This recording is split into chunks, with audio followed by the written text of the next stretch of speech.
Good morning, ladies and gentlemen.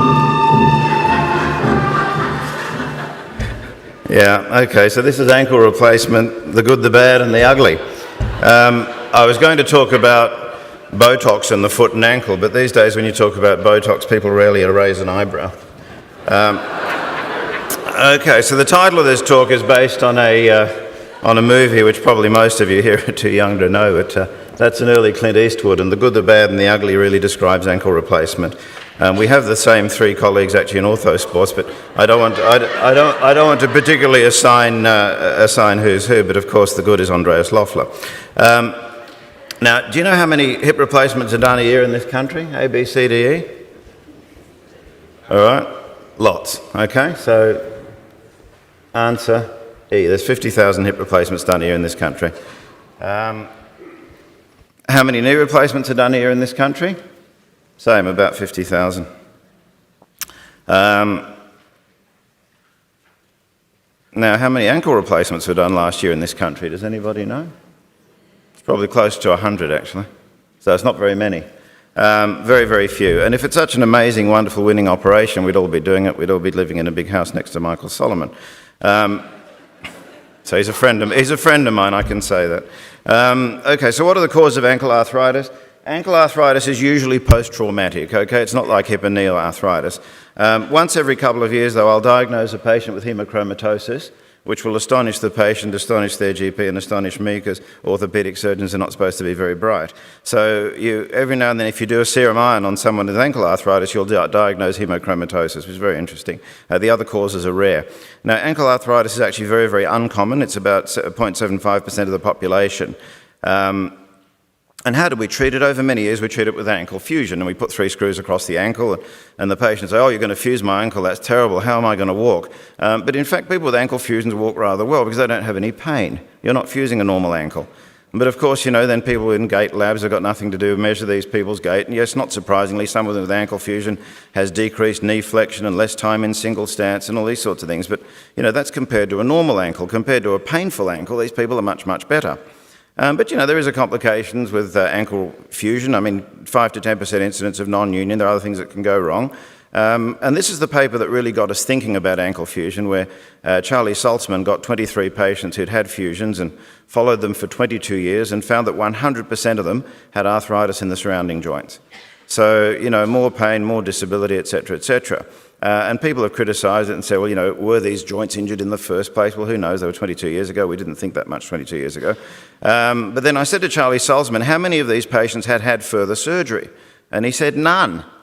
All right, so these patients have had their ankle fusion. They're happy for 22 years. They get arthritis in the surrounding joints, and none of them had further surgery.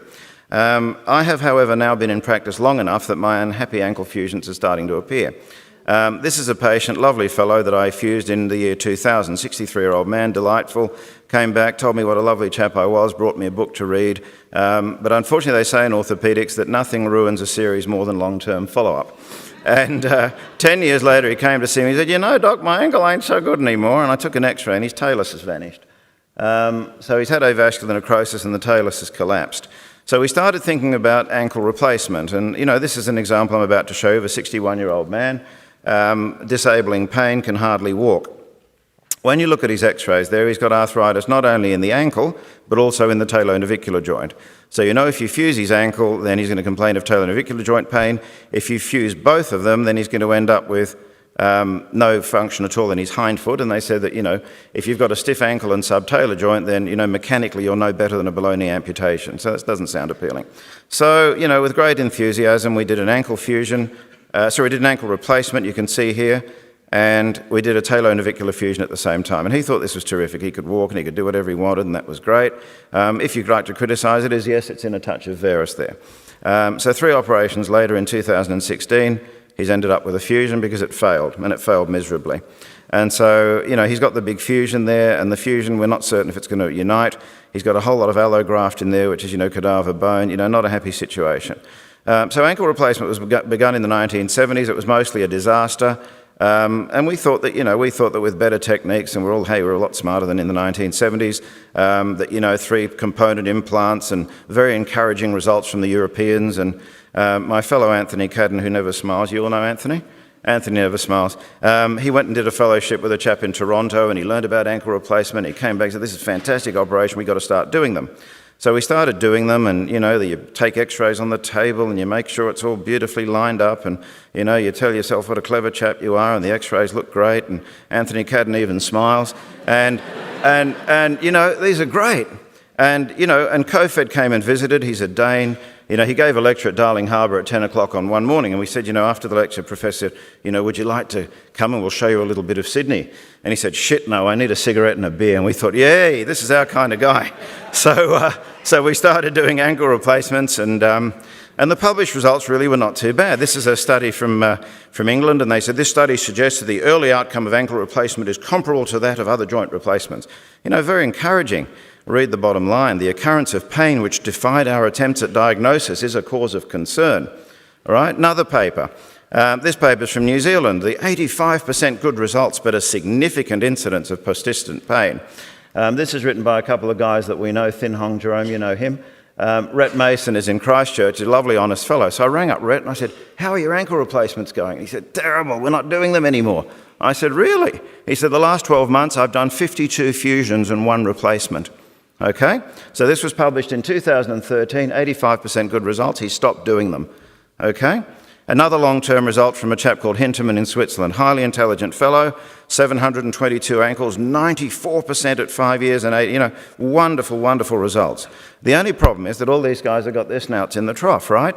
They're all receiving benefits personally, it does tend to cloud what's happening with these things. So what's wrong with ankle replacement? The pain relief is unpredictable. Right? When you treat someone with a hip replacement, they come back and they say it's great, it doesn't hurt.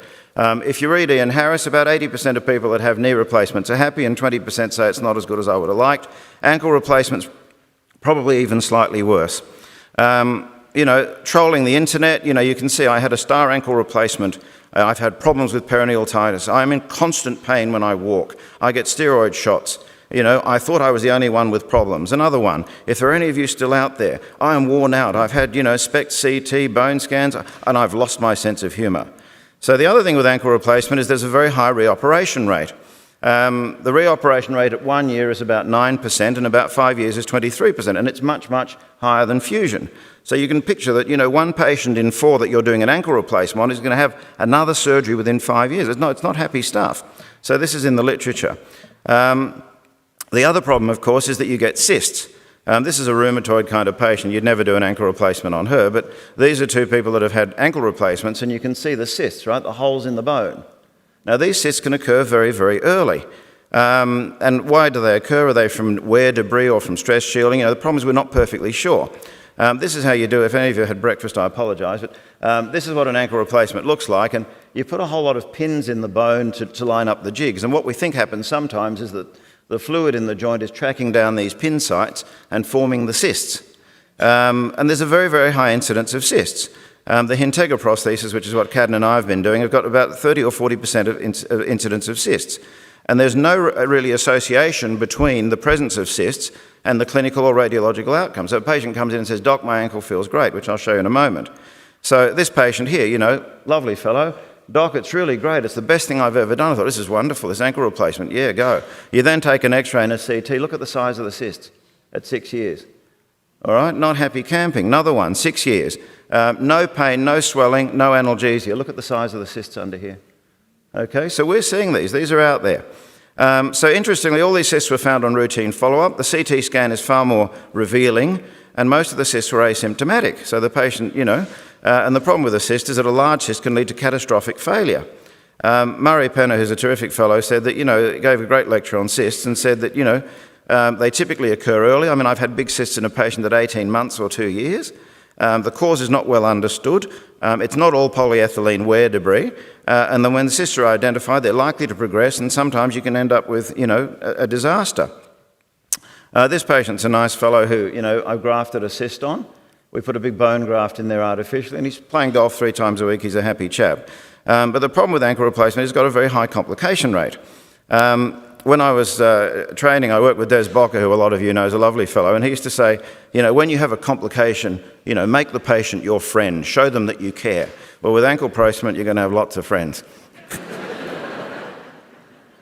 The other thing, of course, with ankle replacement is it's very, very unforgiving of deformity. If you see a patient like that, they're not a good candidate for an ankle replacement, right? That sort of person gets a fusion. So that's what happens. And the other problem too with ankle replacement is that young, active people are not good candidates, right? If you look at a 25-year-old and you fuse them, then of course they're going to live long enough to get arthritis in the surrounding joints. If you do an ankle replacement on them, disaster. And so, ankle arthritis in young people is really an unsolved problem. So the fusion is not ideal because they're going to live long enough to get arthritis in the surrounding joints. You can't replace an ankle in a 30-year-old. And, I think the stem cell trend has died a little bit, don't you think? We're not seeing people come in asking for stem cells all day long. So in my opinion, ankle arthritis in the young person is an unsolved problem. So as we said, 48,000 hip replacements done a year in Australia, 48,000 knees. In 2011, ankle replacement peaked in this country and there was about 274 done, but last year only 130. So it's not just me that's saying this. People are finding, problems with this. It's not as good as we would have all hoped. In the United States, however, they're going gangbusters. They're putting an enormous number of ankle replacements in and they've got fun times ahead.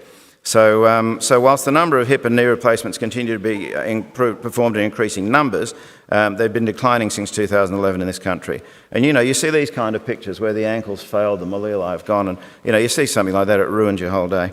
Anyhow, I think that's we're getting close. So as you know, order plenty of MRIs. Every dollar you spend helps the Cronulla Sharks. And thank you for your ongoing support.